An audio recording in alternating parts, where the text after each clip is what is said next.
pre-season now. You've been around the boys for 3 weeks, and the Taranaki Airs, you got the boys over the line in round one, mate. Tell us about your pre-season and tell us about your time in Taranaki so far. Yeah, it was just as you said, feels like a long time coming. Just working together, trying to build the roster, and working with people who I haven't met one-on-one yet. So that was like a unique experience to work with the assistants who are obviously based in New Plymouth, and to have that first game on Saturday and go away with the assistants, go away with the players in the pre-season tournament, the Westside Blitz. It was just nice to get there and play. And the Jets were a team that was supposed to be one of those teams who you can potentially beat and be a comfortable game, but I definitely didn't feel that way at all. And as the game turned out, they played fantastic basketball and made us really execute down the stretch and rely on our key players. So it was a fun first up win and something we'll learn from. So let's go back and let's however much of this gets recorded, let's just see. But let's go back because we did spend a bit of time together trying to put the team together, and the first player that we signed was Carlin Davison, and then I remember having a chat with you months and months ago, and what I thought was that if there was ever a coach that Carlin could relate to, or a coach that could relate to Carlin, it was actually you, because you were every bit, probably even maybe a better athlete than what Carlin is. And how blunt can we be? You didn't shoot the ball great when you were young either, and you improved that over your career. And in Carlin, I see a really raw version of what you became. How's your relationship, or what are your observations of Carlin Davison in person now you've been around him for 3 weeks? Yeah, it's exciting to work with a number of the guys, but has been really great so far. And with Carlin, we've had a few heart-to-hearts already, and I just said, Google me, Carlin, find out who I am, do a bit of research. And I think he was just a bit like, oh, okay, righto. Did a bit of his own research. So I think he understands that what you said is that we had similar upbringings as far as basketball-wise and talented athletes that their game hadn't fully developed. So I'm just trying to get Carlin to do the simple things and shoot the ball. I empower him to do that. I would like him to lose some of the showmanship in it as well, because I think that can come at a later date. But I think so far so good. Like when he goes, we go as a group, and it's noticeable for Mitch McCarron and Sam Froling and Quinton Bailey to sort of see that that's the impact he can have on the game, because it's not about scoring, it's about defensive intensity in the lanes, rebounding and pushing the ball, finding the open man. And he's one of those players that impacts the game without scoring. And we've got a few guys like that who are trying to make their mark as well. But Carlin's definitely very exciting to work with. So he actually before we get off Carlin, he actually led the team in rebounding last year, which is, again, it just reminded me of you. Some of my most memorable moments of you outside the dunks were actually some of those contested rebounds out of your area. How does that look so far? I mean, I've never known what it's like to be that athletic, but for a 3-man to lead the team in rebounding over the course of a season is pretty special. Yeah, Carlin's a natural sort of 4-man, but we're trying to get him to play in the 3. And as you said, last year, he had a really good year doing that. And I just think it's a way to get involved in the game. And I'm empowering and telling all our guys to rebound out of their cylinder. Carlin, with his athletic ability, with the IQ mixed, he can definitely do that. He's going to have a hard task rebounding over Sam Froling. Who's going to swallow a few up, and Mitch is a great rebounder too for a guard. So I think it's an area we got beaten in on Saturday. So I was a bit disappointed with that, I must admit. So there's some work-ons. Pulled out the old animal drill today at training. So and Carlin won that drill. So yeah, it's just got to be consistent with it. Just real quick, tell everyone what the animal drill is. Just a rebounding drill that all players hate, particularly old players, just because it's just about, being physical. Coach shoots it, three guys go at it, and you just got to get the ball out of the basket, no dribbles. It's a bit of a blood nose, broken nose sort of drill. But, yeah, the guys got after it today, and they're all smiles by the end of it. All right, you've mentioned Sam Froling a couple of times, and let's talk about our recruitment of Sam. And I don't think I'd be exaggerating to say we were perhaps surprised with his level of interest when we first spoke to him, knowing that he'd been in Japan last year on significant dollars. He's had an incredible, especially this year, but last couple of years in the NBL. And, one of the things I think that you spoke about to a number of players and that we want to be known at Taranaki is a club where aspirational players come to improve their game and perhaps the results take care of themselves. And we've already mentioned Carlin. I think we've covered that with him, and he wants to be and perhaps deserves to be, if he improves and is more consistent, an Australian NBL rostered player. And for me, Sam Froling's not that far off being an Australian boomer. And part of our conversation with Sam was to try to add to his perimeter game. So tell us a little bit about, I think a lot of basketball people think Sam's going to come in and be a guy who we always go to, who is an MVP candidate, I've heard some people say. But tell us how you feel Taranaki can help develop Sam Froling's game. Yeah, just the timing of Sam's recruitment. I think you obviously reached out to him, then we both spoke to him, and we all get in different scenarios where things aren't going well. I think we saw that with Sam, with where his game was trending, and with what happened in Illawarra this year, the change up of coaching, it just really suited Sam, and I think that was what we both thought we could do here at Taranaki. And he was able to have a really strong finish to the NBL year, and I think that part of that involvement of all the guys' games and Sam's is shooting the three. That's something we allowed him to do. In the first game, he shot 3 threes and he made one. And I think, from my own personal experience, it's really important to put the work in to doing that. It's not just, you can go and shoot threes in games now. You've got to do it at training. So it's a two-way street. But I'm allowing Sam to do that because when everyone goes home from training, he's on the shooting machine shooting threes. So he's putting the work in, and he's also the worst three-point shooter in his family. So he needs to get as good as the girls and Harry, and he's got a point to prove there.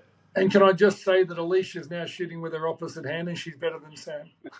They're both lefties now, but it's pretty awesome what Alicia's doing there with her left hand. But no, Sam's putting the work in, and like anyone who I want to get better, it's Mitch McCarron. You want to be a dynamic combo guard? Well, you're not going to do that if you don't try to score. So Mitch is back doing that. So it's great for the group. And if I'm playing with Mitch McCarron, I'm finding any open lane or any open three-point shot, because he'll get you the ball, but he'll also score as well. So that's the same thing with the whole group. So tell us more about Mitch. We mentioned being aspirational. Where do you see the Airs being beneficial for Mitch McCarron as I think it's, and I'm not speaking through anything that I've heard outside of rumours, and I haven't spoken to Mitch, so don't take this as fact, but there's a lot of people out there saying Mitch will end up somewhere other than Adelaide with his next NBL contract. How do you see this New Zealand NBL season for Mitch McCarron? I think you just got to find the enjoyment of basketball first and foremost, and I hope that we've provided that for Mitch and he's enjoying that, because I think when you enjoy something, you tend to perform better, and early signs are really positive with Mitch in that. And when I spoke to him, I said it before, but dynamic combo guard. So that means you've got to play both sides of the ball, so defensively get after it, not just pick your moments to get in the lane, but be really solid defensively, and offensively the Mitch McCarron in Cairns and Melbourne United. So Mitch is a great guy. He's a leader. He doesn't say too much unless he needs to say it, and they've had a few of those moments already.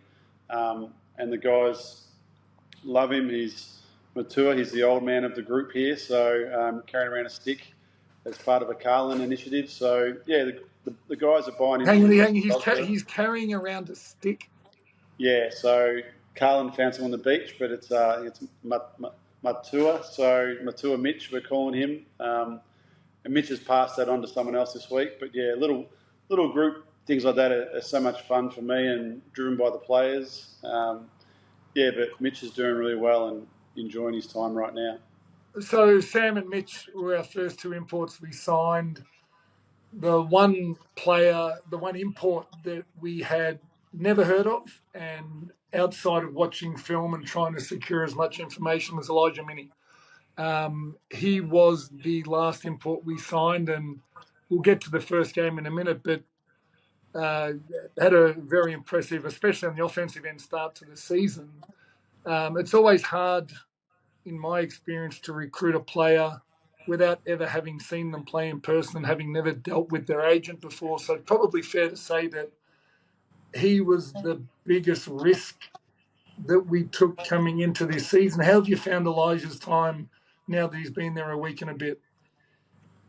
Yeah, he's been good. He, as you said, the recruitment of all different players. It's nice when you know them and seeing them face to face.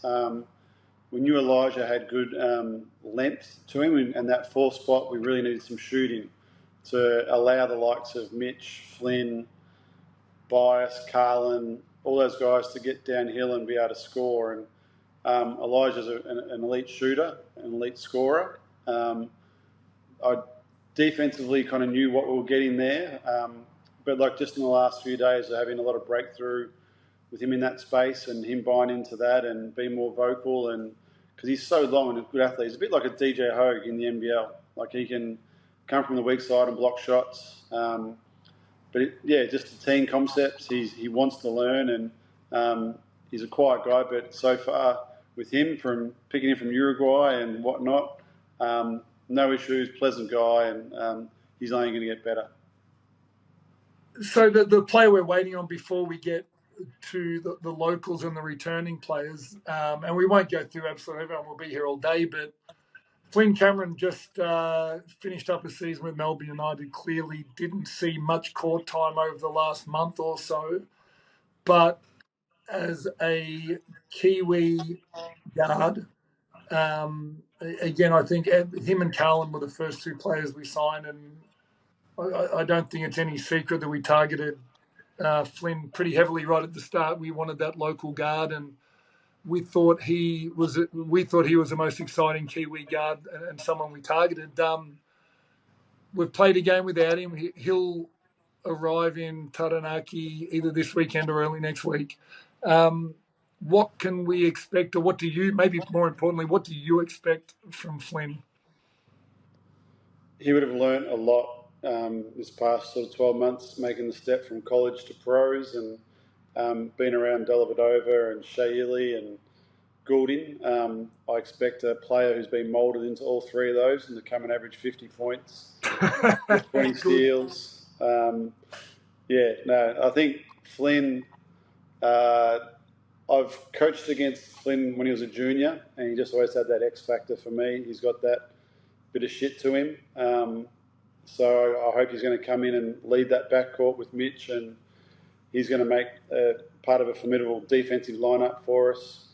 And offensively, sort of him and Mitch combining in the point guard position to run the team at different times, whether they're on the ball or off the ball. But expectations for Flynn are high. Like, he's not a young man anymore. Like, he's done his full time at college and now a year of pros. So I expect him to come in really fit and ready to go, given that he hasn't played very much in the last month. So can't wait for Flynn to arrive and sort of round out the team.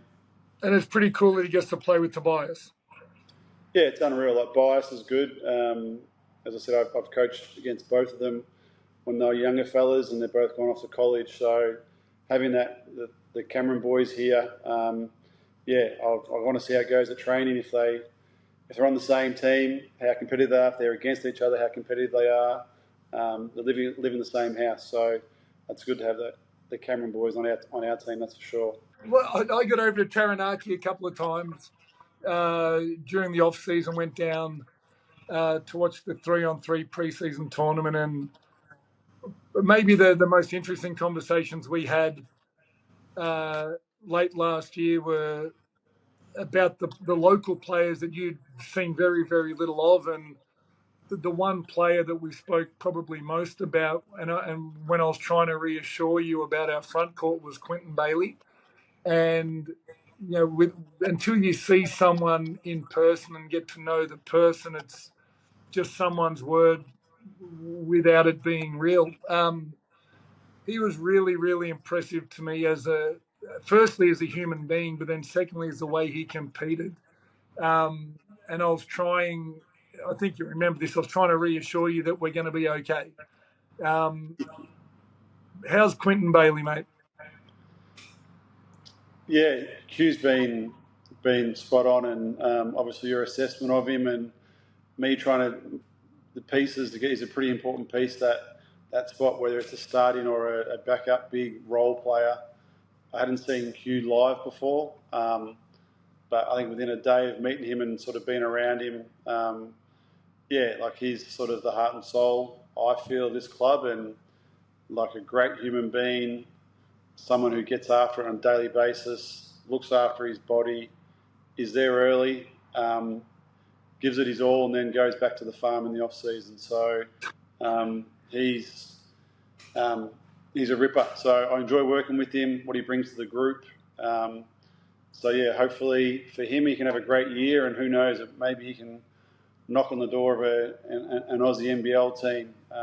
There's plenty of roles there now for the way they can devise contracts for players, and good people like that you just want around day to day, rocking up. I think he could make that transition comfortably, in my opinion. So pretty much that's your responsibility. If he doesn't get there, we'll just blame you. That's pretty what much. I heard?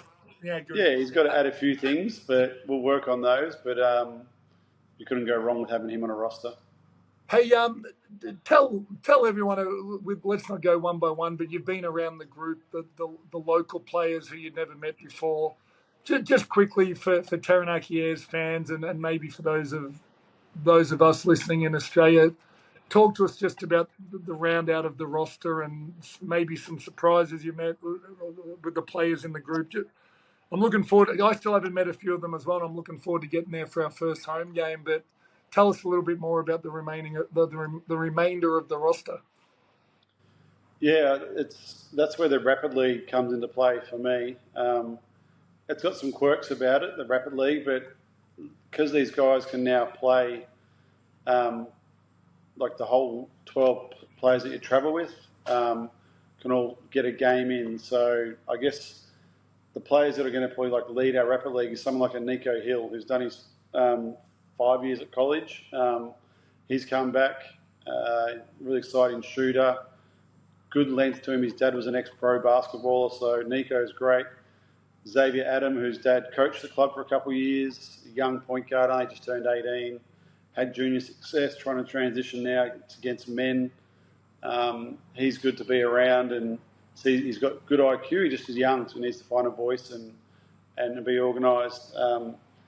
Big Jake Carr, the Hulk Hogan lookalike, looked pretty big in the warm-ups. But Can you get him in a red headband? Mate, I'm sure he wouldn't mind it. But like, he'll just compete. Like, if there's a penalty, I call them cheeseburgers. He's going to win it every time. So competitive kids. Dane Burtonshaw just came in from nowhere, didn't know about Dane, and came in and he wins all the shooting drills at training. But can Dane now transition that into a Rapid League game for us? Cooper's a young kid who we may not see a lot of, but he rocks up to training, great attitude, coachable, really good to be. Morgan, who's had a good junior career. I think Morgs might have played NZ junior teams, I believe, but was sort of doing his electrician. He's an electrician now, and he's come back to play. Bit of old man game in Morgan, and then like Geordie Hutter, who's like a real raw young athlete. Doesn't really believe in himself right now, but I think he can potentially make an impact when needed in an NBL game. So, yeah, it's a really good young group of men. Now, before you round off, I always hate. I don't prepare questions when I do these. I just like having a chat. But maybe the best social media handle is Deezy. Oh, I Tell me forgot about about Deezy. Deezy. I knew I was forgetting someone. Deezy's unreal. So we tried to recruit him early days because I wanted that sort of backup player, but we had limited cap space. And then he's like, "No, look, I've got something else going on." Anyway, that didn't happen. So he called, and within 12 hours, Cole had got that deal done. So You were fast. You told. yeah, You called Deezy's us and you said, "Get. I've got him on a call. Can we get this done now?" yeah. That was fun. Deezy's a gamer. Loves his computer games. From all reports, that's his handle is Deezy. But yeah, he's a scorer. So that role, like if Flynn's away or Mitch is away, he can start type thing. But off the bench, like a microwave. But just he's had a bit of a indifferent time the last few years as well. So I feel like all of us have had a bit of indifferent times the last few years, and we're all come together. And right now, I don't have to coach. Is that a really good part of it though? Like I kind of like that. Instead of everyone having gone smooth sailing, everyone's probably got a reason for being there. Do you see that as a positive? That's the reason why I recruited a lot of the players, is I could sort of see where they were at and where they're trying to get to. But if you actually take a step back, everyone's had an indifferent time the last few years. So right now, it's everyone's loving it. It's I don't have to coach effort, talk, like that. Like the guys just they get there at 9:30 and they're ready to go. We start at 10. Great attitude. Some of the best warm ups so far I've had ever. It's enjoyable, and I can just really focus on coaching X's and O's and a bit of banter. I was late for a bus by a minute, so I had to get out there and run a cheeseburger myself. So I'm enjoying it. Hang on. Tell me what running a cheeseburger is. Even I don't. I don't know that one. A cheeseburger is just up and back once, full court, up and back. Why in the world is it called a cheeseburger? Well, it's famous because it's called a triple cheeseburger. The triple cheeseburger is up and back 3 times. And that comes from Andrew Latimer. You've got to do that in 33 seconds. Right. So it's a penalty that that's probably the only thing these guys like about me, is that I've created the cheeseburger and the triple cheese for them. So we have a bit of fun with it. And so I had to run one for being late by a minute to the bus. So you mentioned that you can just coach. You probably can't let you go, and I've got a couple more, but the difference, when we spoke early days, and you had your 4 games in Brisbane, you've coached in Queensland, you've been an assistant coach at the Bullets, you've been a general manager of the Bullets, taking the reins of your own team. I mean, how are you enjoying it? Yeah, I love it. It's all on me. I've got to set the tone for the whole club, I feel. And with my experience in the game, I feel like I've had the opportunity to learn from a lot of great people. And I'm just trying to take bits and pieces from that. The recruitment of players, like working with someone who you're aligned with like yourself to get the right people. And now I have to, on a day-to-day, manage not only the players, the staff, and most importantly, get good people working well together.